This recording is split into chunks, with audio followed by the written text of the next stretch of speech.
Kelganimda og'ir ahvolda keluvdim.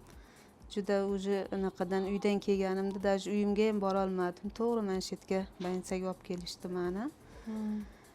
Suv yig'ilib ketgandida qornimda men kam deb o'ylagan edim. 5-6 litrcha bor deb o'ylagan edim. Vrachimiz ko'rib 10 litr chiqdi. Vrach ko'rib 10 litr suv chiqdi. 10 litr men lecheniya oldim. Allohga shukr, shular boriga shukr. Ko'p joyga lecheniya oldim, lekin bunaqa davolanmagan edim.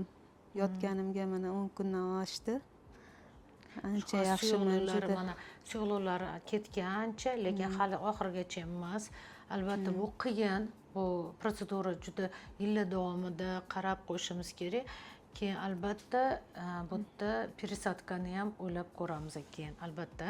Keyin bu yerda sal juda ham murakkab bo'lgani uchun bu ahvolda hozir bora olmas edilar. Birinchi yordam ham ko'rsatish kerak edi. Bular ham uyqulari, uxlamovdingizmi? Uxlamayapti, yota olmayapti dedilar. Og'riq kuchli edi hozir. Lekin hozir og'riqlar yo'q. Yo'q, og'riqlar yo'q. Yaxshimi? Yaxshi uxlayapman. Yuraklar bunaqalari ham yaxshi tushdi. Nisbiy darajada Ancha yaxshi bo'ldim lekin.